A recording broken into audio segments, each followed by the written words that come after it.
تو اس extra energy کو، اس طاقت کو، اس توانائی کو، اس قوت کو صحیح جگہ لگائے. اور یہ تب ہو سکتا ہے جب والدین پری پلان ہو، دعوت اسلام ہے، اصلاح معاشرہ ہے، خدمت خلق ہے، سماج کے میں مسکین، معذور، مسافر ہے، ان کی مدد ہے، اور کتنے سارے سوشل ورک ہے جو ہم کر سکتے ہیں. لیکن ہم اپنے بچوں کو خالی بیٹھنے دیتے ہیں، ٹی وی دیکھنے دیکھتے ہیں، گیمز کے اندر 4 5 5 6 گھنٹے لگانے دیتے ہیں، لیکن ان کو گائیڈ نہیں کرتے ہیں کہ اس ایکسٹرا انرجی کو کیسے یوز کیا جائے. ان کو کسرت کروائیے، جو تھوڑی بہت کسرت ہو سکتی ہے، تاکہ وہ فٹ رہے. اس کے بعد ان کو بہت سارے مختلف سپورٹس کے علاوہ بہت ساری چیزوں میں انوالو رکھیے، سوشل ورک میں انوالو رکھیے. محلے کے اندر ایک پروگرام چلائیے، ہم جھاڑ لگائیں گے، فلاں چیز کی حفاظت کریں گے، یہ کام کریں گے، یہ کار خیر کریں گے. سمجھدار اور بڑے ہو جائے تو دعوت اسلام کا معاملہ ہے، لوگوں تک اسلام کا پیغام پہنچانے کا معاملہ ہے، معاشرے میں جو برائی ہے اس کی اصلاح کرنے کا معاملہ ہے. اور خدمت خلق میں تو کتنے شعبے ہیں، سوشل ورک کتنے شعبے ہیں.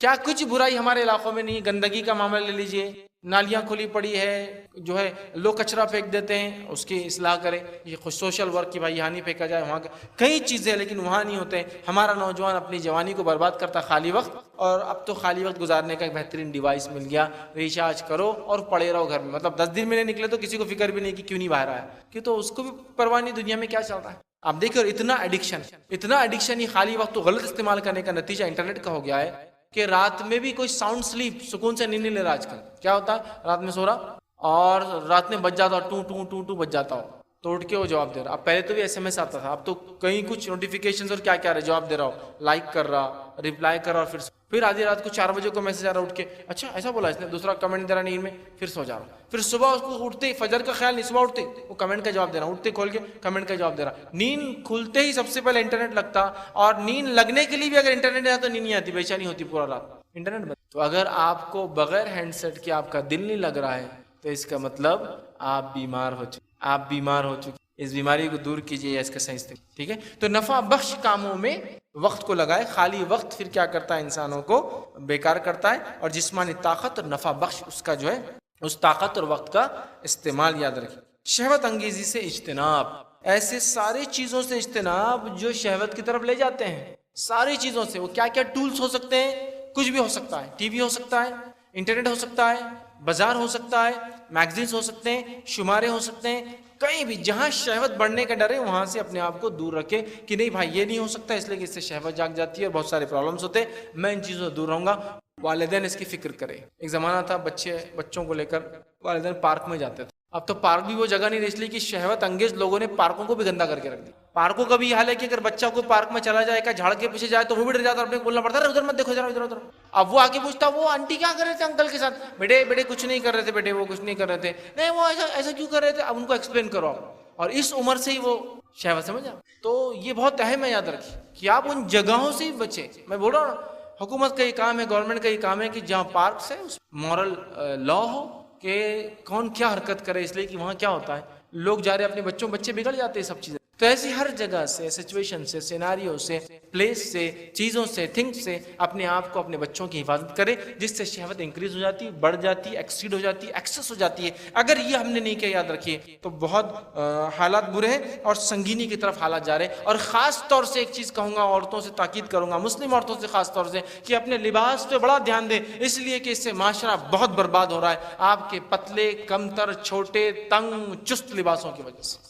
اور پردہ پھر غائب ہے، اتنا سب مسئلہ اس سے پردہ بھی غائب ہے. چلو برقعے کے اندر ہوتا تو سمجھ میں آتا، اس کے بعد پردہ بھی غائب. اب اس سے سماج میں نوجوان کیا کر پائیں گے، بگاڑ کیسے نہیں آئیں گا، شہوت کیوں نہیں بھڑکیں گی، برائی کیوں نہیں عام ہوں گی. پھر چاہے سامنے والے اور شادی شدہ ہو غیر شادی شدہ ہو، کچھ نہ کچھ تو پرابلمس کرنے والے ہیں، چونکہ شہوت بڑھنے کا یہ ذریعہ ہے. اسی طرح 5ویں چیز جو ہے شہوت پر کنٹرول کر سکتے وہ یہ ہے، جب کوئی عورت بھلی لگے تو اپنے بیوی کے پاس انسان جائے. یہ شادی شدہ لوگوں کے لیے حل ہے. نبی اکرم صلی اللہ علیہ وسلم فرمایا جب کوئی عورت تم کو راستے میں دکھے اور تم کو بھلی لگے، شہوت جاگ جائے، دل اس پر آ جائے، اپنے گھر میں چلے جاؤ، اس لیے کہ جو اس کے پاس ہے وہ تمہاری بیوی کے پاس بھی. اس سے انسان کنٹرول کر لیتا ہے اپنی شہوت کے اوپر. صحیح مسلم کی روایت ہے، آپ نے فرمایا عورت شیطان کی شکل میں سامنے آتی ہے. مطلب غیر محرم عورت کو شیطان کیا کرتا ہے، عورت شیطان کی شکل میں سامنے آتی ہے. مطلب جب آتی ہے تو ایسا لگتا کہ بہت خوبصورت، چونکہ شیطان اس کو ایکسٹرا بیوٹیفائی کر دیتا ہے، آپ کو اٹریکشن زیادہ ڈالتا ہے. تو عورت شیطان کی شکل میں بولے تو بری شکل میں نہیں، شیطان اس کو ایکسٹرا بیوٹیفائی کر کے بتاتا بہت خوبصورت، دیکھ کتنی خوبصورت ہے. شیطان کی شکل میں سامنے آتی ہے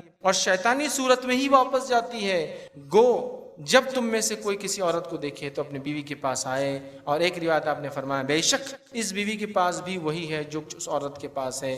ٹھیک ہے. اور یہ سارا معاملہ ہے اچانک دیکھنے والی نظر کے لیے. اچانک دیکھنے والی نظر مطلب اچانک دکھ گیا تو ہے یہ معاملہ. اچانک یہ نہیں کہ انسان خاص طور سے بیٹھ کے گھورا گاری کرتے رہے کنٹینیوسلی اور پھر کرے, پھر تو حل ہی نہیں ہے اس کا. مطلب میں خود اپنے ہاتھ کاٹوں بولو یار کتنا تکلیف ہوتی ہے ہاتھ کاٹا تو, پھر دوسرے دن پھر کاٹوں بولو کتنی تکلیف ہوتی ہے ہاتھ کاٹی تو یہ تو ایشو ہے. یہ تو اس کے لیے جو بچنا چاہتا ہے دیکھ گیا نظروں کو نیچے کرے تب ہوگا یہ, ورنہ اگر دیکھتے رہے پھر بولے اچھا حدیث میں ہے نا بیوی پاس اب دیکھوں پورا گھروں سب کرو پھر بیوی پاس جاؤ, یہ نہیں ہے. یہ تو پڑھنے والی اچانک نظر ہے کہ استغفر اللہ نیچے دیکھا اور آپ جو ایسا لگا خواہش ہوگی تو بیوی کے پاس چلے جائے. یہ یاد رکھیے اس کا حل ہے اگر انسان نکاح شادی شدہ. چھٹی چیز جو ہے بلا ضرورت عورتیں گھر سے نہ نکلیں. بلا ضرورت عورتیں گھر سے نہ نکلیں اس لیے کہ جب بلا ضرورت عورت گھر سے نکلتی ہے تو بہت سارے پرابلمس ہوتے ہیں اور شیطان اس کو تاڑتا ہے, دیکھتا ہے, لوگوں کو اکساتا ہے, بہکاتا ہے, ورغلاتا ہے, اس کی طرف اٹریکشن دلاتا ہے اور بہت ساری برائیوں کی طرف لے جاتا ہے. اور بہت سارے نوجوانوں کے خراب ہونے کی وجہ ہے بے جا لڑکیوں کا گھروں سے اور عورتوں کا باہر نکلنا یاد رکھیے, اس کو روکا جائے. اسی طرح ساتویں چیز جو شہوت پہ کنٹرول کے لیے ہم کریں گے وہ یہ ہے خوب اللہ سے دعا کرے اور اذکار کرے. دعا اور اذکار سے انشاءاللہ عزیز یہ شیطانی خیالات وسوسے آ رہے ہیں شہوت کے لیے وہ آپ دور کر سکتے ہیں. اللہ سے دعا مانگی کہ اللہ یہ جو خیالات مجھ پہ آ رہے ہیں اس وجہ جو ہے قابو دے. اے اللہ جو ہے اس کے اذکار جو ہوتے تاکہ دل ہمارا اللہ کے ذکر میں لگا رہے, برائی کی طرف نہ مائل ہو. تو دعاؤں کا ذکر و اذکار کا اہتمام کریں اس لیے کہ اللہ تعالی ہماری دعاؤں کو سنتا ہے. اور جب ہم اللہ کا ذکر کرتے یاد رکھیں تو اللہ تعالی ہمارے دل اطمینان پاتے ہیں. اور قرآن کے اندر یوسف علیہ السلام کا واقعہ ہے سورہ یوسف سورہ نمبر 12 آیت نمبر جو ہے 33 اور 34 میں اللہ نے فرمایا. اور میں گزارش کروں گا نوجوانوں سے اور نوجوانوں کے والدین سے ضرور اپنے بچوں کو سورہ یوسف ضرور پڑھائیں. سورہ یوسف جو نوجوان پڑھیں گا انشاءاللہ یہ وہ نوجوان ہیں یوسف علیہ السلام جس کو اللہ رب العزت نے خوبصورتی کا ایک بڑا حصہ دیا تھا. آپ سن فرمائیں بڑا حصہ, یہ نبی ہے اللہ کی. اور نسل کے اعتبار سے حسب کے اعتبار سے تو وہ اعلیٰ حسب کہ ابراہیم علیہ السلام جد اعلیٰ ہے. ابراہیم ابن اسحاق ابن یعقوب ہے نا, ابراہیم علیہ السلام کے بیٹے اسحاق علیہ السلام کے بیٹے یعقوب علیہ السلام اور یعقوب علیہ السلام کے بیٹے یوسف علیہ السلام. تو یوسف ابن یعقوب ابن اسحاق ابن ابراہیم یہ تو آپ کا شجرہ ہے, یہ نسب ہے. اور خوبصورتی اتنی خوبصورتی اسی کوئی انتہا نہیں ادا. ایک حصہ آپ سے فرماتے خوبصورتی کا دیا گیا تھا. حالانکہ نبی اکرم صلی اللہ علیہ وسلم بھی دنیا کے سب سے خوبصورت انسان تھے یاد رکھیں. لیکن آپ کی شخصیت کی خصوصیت یہ تھی کہ اللہ رب العزت نے آپ کے چہرے پہ روب اور جلال دیا تھا, لوگ زیادہ دیر دیکھ نہیں. یوسف علیہ السلام کے یہ نہیں تھا, خوبصورتی تھی. لیکن نبی اکرم صلی اللہ علیہ وسلم تعلق سے عمرو بن عاص رضی اللہ عنہ فرماتے ہیں میں اللہ کے رسول صلی اللہ علیہ وسلم کے پاس بہت مرتبہ گیا لیکن اگر تم مجھ سے کہو نا وہ کیسے دکھتے تھے تو نہیں بتا پاؤں گا.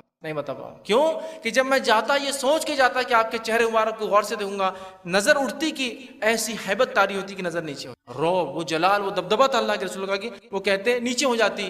تو اگر تم مجھ سے پوچھو کہ نبی اکرم صلی اللہ علیہ وسلم کیسے دکھتے تھے میں شاید ڈسکرائب نہیں کر پاؤں گا, اتنے خوبصورت. میں عائشہ رضی اللہ عنہا فرماتی کہ ایک مرتبہ رات میں میری سوئی گر گئی, میں نے اللہ کے رسول صلی اللہ علیہ وسلم کہا کہ اللہ کی سوئی نہیں مل رہی. آپ نے نیچے دیکھا, نزدیک جب گئے تو آپ کے چہرے مبارک کی روشنی میں نے سوئی کو, آپ کے دانتوں سے روشنی نکلتی, آپ مسکراتے تھے, صحابہ دیکھتے تھے تو اتنے خوبصورت. لیکن آپ کے پاس ایک روب اور جلال تھا, اس لیے عورتوں نے آپ کے ساتھ وہ حرکت نہیں کی جو یوسف علیہ السلام کے ساتھ. خوبصورت نوجوان سورہ یوسف ایک بہترین قصہ, ایک سب سے خوبصورت نوجوان, اس کو ضرور پڑھیں کہ اس پر اس عورت نے جو نظر ڈالی, کیسے یوسف علیہ السلام کی اللہ نے مدد کی, کیسے آپ نے اپنے رب کو یاد کیا اور اس گناہ کے بدلے جیل جانے کو محبوب سمجھا اور اپنے لیے بہتر سمجھا. اللہ نے یوسف علیہ السلام کی دعا بھی یہاں نقل کی. یوسف علیہ السلام دعا کر رہے ہیں, اللہ فرماتا ہے اس نے کہا اے میرے رب مجھے قید خانہ اس سے زیادہ محبوب ہے جس کی طرف یہ سب دعوت دیتے ہیں. وہ جو ہوا نا عزیز مصر کی جو بیوی تھی, سب بڑے بڑے لوگ, چونکہ بات پھیل گئی کہ اس نے اپنے جو ہے غلام پر نظر ڈالی, تو اس نے سب کو دعوت دی, جمع کیا, بلا کر بٹھا دیا, چوریاں دے دی اور سبزی یا پھل دے دی کاٹنے کے لیے. انہوں نے دیکھا جب یوسف علیہ السلام گزرے اپنے ہاتھوں کو کاٹ لی اور خسد کی. تو جب یوسف علیہ السلام دعا کر رہے اللہ سے کہ اللہ قید خانہ بہت اچھا ہے میرے, یہ جو عورتیں کر رہی نا خسد بہت ڈینجرس ہے میرے لیے, دعوت دے رہی ہے اور اگر تو مجھ سے ان کے فریب کو نہ ہٹائیں گا تو میں ان کی طرف مائل ہو جاؤں گا. اللہ اگر تو ان کے فریب کو نہیں ہٹائیں گا نا تو میں ان کی طرف مائل ہو جاؤں گا اور جاہلوں میں سے ہو جاؤں گا. تو اس کے رب نے اس کی دعا قبول کر لی, بس اس سے ان عورتوں کا فریب ہٹا دیا. بے شک وہی سب کچھ سننے والا اور سب کچھ جاننے والا. شہوت آپ کہہ رہے ہیں اللہ اگر یہ بار بار ایسا کرتا ہے تو میرے پہ قابو پا جائیں گے, دعا کر رہے ہیں تو دعا کیجیے کثرت سے، اللہ میری شہوت بہت بڑھ گئی، کنٹرول نہیں ہو پا رہا ہے، فلاں ہو رہا ہے، دعا کیجیے، اذکار کیجیے، انشاءاللہ عزیز یہ مسئلہ حل ہو جائے گا۔ ابو داؤد اور جامع ترمذی کی ایک روایت ہے، نبی اکرم صلی اللہ علیہ وسلم فرمایا کہا، اے اللہ میں تیری پناہ مانگتا ہوں۔ شہوت سے بچنے کے لیے اللہ کے رسول دعا مانگتے ہیں، سنیے ذرا دعا کے الفاظ۔ اے اللہ، آپ نے فرمایا کہا اللہم انی اعوذ بک من شر سمعی، وہ دعا کے الفاظ دیکھیے، اے اللہ میں تیری پناہ مانگتا ہوں سماعت کے شر سے، میں تیری پناہ مانگتا ہوں بصارت کے دیکھنے کے شر سے، میں تیری پناہ مانگتا ہوں زبان کے شر سے، میں تیری پناہ مانگتا ہوں دل کے شر سے، اور میں تیری پناہ مانگتا ہوں منی کے شر سے، شہوت کے شر سے۔ سمجھ رہے ہیں؟ پناہ مانگی آپ نے، دعا سکھلائی، آنکھوں کی پناہ، آنکھوں کی شر سے پناہ، کانوں کی شر سے پناہ، دل کی شر سے پناہ، زبان کی شر سے پناہ، اور منی کی شر سے، شہوت کی شر سے پناہ آپ نے سکھائی۔ دعائیں کیجئے کثرت سے، اذکار کیجئے، انشاءاللہ عزیز اللہ تعالی ہمیں جو اس معاملے میں محفوظ ہیں۔ 8واں پوائنٹ جو ہے وہ یہ ہے کہ گناہ کے خطرناک نتائج پر غور و فکر کی۔ شہوت پہ کنٹرول نہیں کریں گے، شادی نہیں ہوئی تو جسم خراب کر لیں گے اپنا، ہے نا؟ بہت سارے نوجوان اپنا جسم خراب کر لیتے شادی سے پہلے، خراب اس طرح سے کرتے کہ اپنی طاقت توانائیوں کو بس یہ شہوت کو دیکھ کر، اور جس کو کہیں گے غیر فطری عمل کر کے برباد کر دیں، بالکل کمپلیٹلی ڈسٹارٹ برباد کرتے ہیں، اور شادی سے پہلے پھر لوگوں کے پاس اور حکیموں کے گھروں کے چکر مارتے رہتے کیونکہ برباد ہو چکے، پریکٹیکلی دے آر فیل ہو چکے، اب ڈرتے ہیں اپنے آپ سے۔ اس نتیجے کو یاد کیجیے، ارے بہت خطرناک نتیجہ، بہت خطرناک نتیجہ۔ یہ نتیجے پہ غور کیجیے، اگر اللہ نہ کرے اگر مجھ سے زنا ہوگا تو آخرت میں میری پکڑ ہوں گی، نہیں بہت خطرناک، میں نہیں جاؤں گا۔ غور کرے، فکر کرے کہ اس کا رزلٹ کیا ہو رہا ہے، رزلٹ خطرناک ہے۔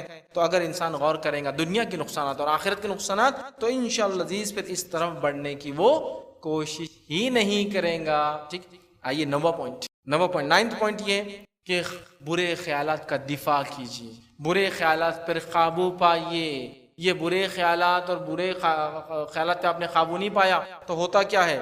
بلا شبہ افکار، سوچ، خیال ارادوں میں تبدیل ہوتا، ارادہ عمل کی طرف لے جاتا ہے، اور پھر انسان وہ کر بیٹھتا ہے جو اس نے ارادہ کیا تھا، سوچا تھا۔ تو سوچ شروع ہوتی ہے اور اینڈ کیا ہوتا ہے؟ ایک آدمی نے سوچا یہ لڑکی مجھے اچھی دکھ، میں اس کو جو ہے افیئر کر کے رہوں گا، اپنے قابو میں کر کے رہوں گا۔ یہ ارادہ ایک سوچ تھی، سوچ ارادوں میں تبدیل ہوتی ہے کہ چلو آج کوشش کر کے دیکھتے ہیں، ارادے عمل کی طرف متوجہ کرتے بڑھاتے ہیں، اور پھر انسان کرتا ہے۔ تو اپنے خیالات کو پاک رکھیے، برے خیالات کا دفاع کیجیے، اس پہ کنٹرول کیجیے۔ کبھی کبھار وہ کنٹرول میں نہیں آتے، کنٹرول کیجیے، اس کو روکیے، یاد رکھیے، اس لیے کہ برے خیالات بہت زیادہ خطرناک جو ہے فتنہ مچاتے ہیں سماج کے اندر، اس لیے کہ ہر خیال ہی بعد میں عمل کے پیچھے بیس بنتا ہے۔ انما الاعمال بالنیات، اعمال کا دار و مدار نیت پر ہے، نیت دل میں ہوتا ہے، تو خیال تو تھا جس سے عمل کیا آپ نے، انما الاعمال بالنیات، اعمال نیت سے ہے، مطلب خیال آتا ہے پھر عمل کرتا ہے۔ اپنے خیالات پہ نوجوانوں سے زبردست قابو پائے، کنٹرول کرے،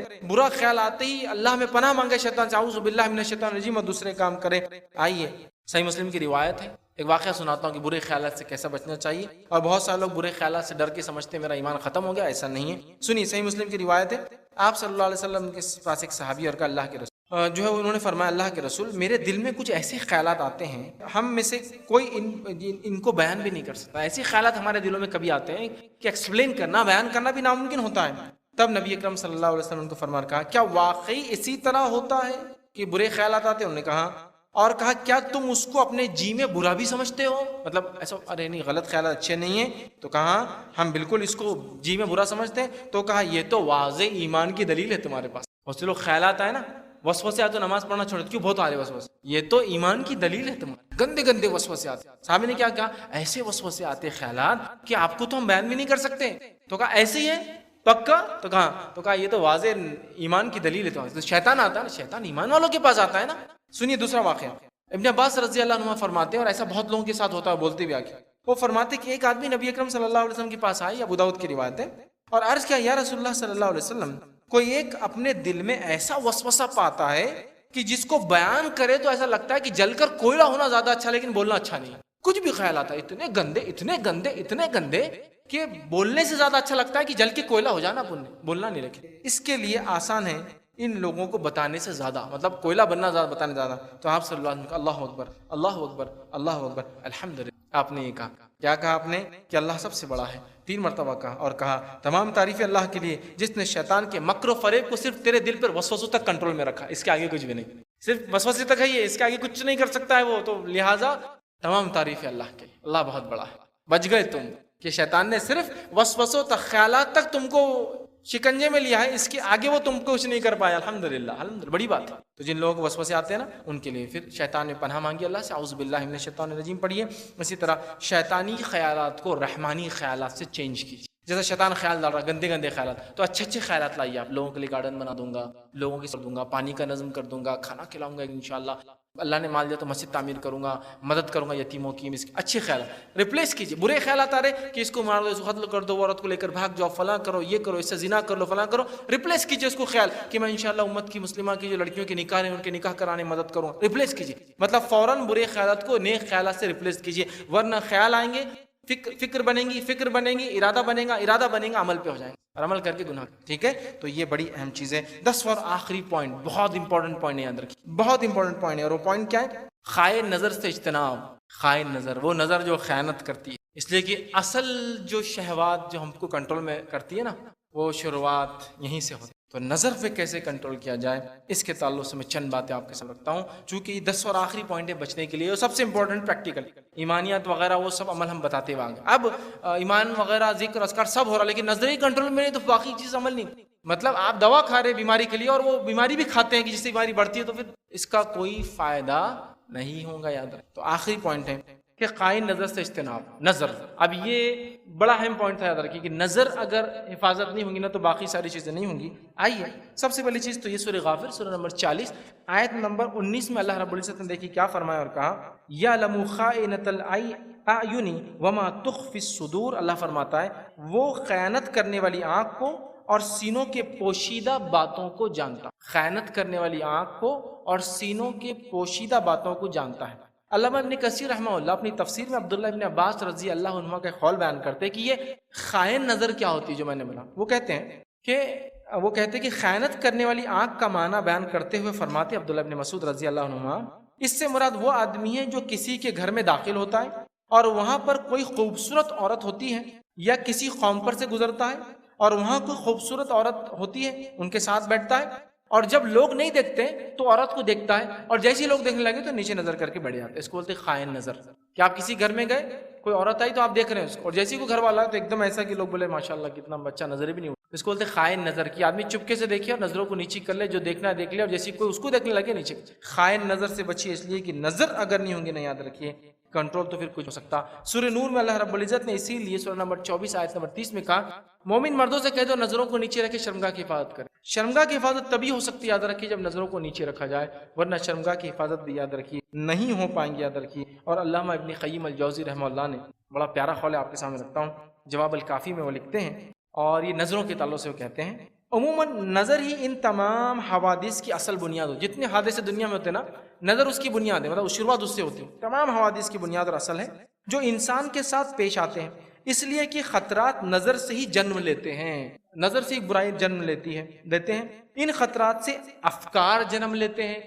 جب نظر دیکھتی ہے تو فکر پیدا ہوتی ہے، افکار جو جنم لیتے ہیں. ان افکار سے شہوت جنم لیتی ہے، شہوت سے ارادے بنتے ہیں. پھر لکھتے ہیں یہ ارادے پختہ ہوتے رہتے ہیں، یہاں تک کہ عزم مصمم بن جاتے ہیں، پکا ارادہ بن جاتے ہیں، جس کے نتیجے میں لازمی طور پر فعل واقع ہو جاتا ہے. کتنے سٹیپس لکھ رہے ہوں. نظریں دیکھتی ہے، بار بار دیکھتی ہے، فکر میں تبدیل ہوتا ہے، فکریں جو ارادوں میں تبدیل ہوتی ہے، ارادے پکے ارادے میں تبدیل ہوتے ہیں، پکا ارادہ عمل کی طرف پھر انسان کو مجبور کر دیتا ہے. پھر وہ لکھتے پر فعل واقع ہو جاتا ہے جب تک کہ اس پر کوئی رکاوٹ نہ پیش کی جائے. اس کے بارے میں کچھ کہا نہیں، مطلب جب تک کہ نظروں پر رکاوٹ نہ پیش کی جائے کنٹرول پھر نہیں ہو سکتا. تو لہٰذا ہم کو اپنی نظروں کنٹرول کرنا ہے. صحیح بخاری کی روایت ہے، نبی اکرم صلی اللہ علیہ وسلم فرمان کہا، اللہ تعالیٰ نے ابن آدم کے لیے ایک حصہ زنا کا لکھ دیا ہے جو اس سے یقیناً ہو کر رہیں گا. چنانچہ آنکھ کا زنا یہ ہے کہ اس کا دیکھنا آنکھ کا زنا. آنکھ وہ چیز دیکھتی ہے جو دیکھنا نہیں چاہیے، یہ اس کا زنا ہے، اور وہ زنا آنکھ سے بھی ہوتا ہے، بد نظری جس کو عام زبان میں کہیں گے. تو لہٰذا ہمیں کوشش کرنا چاہیے کہ ہماری نظروں کی حفاظت کریں.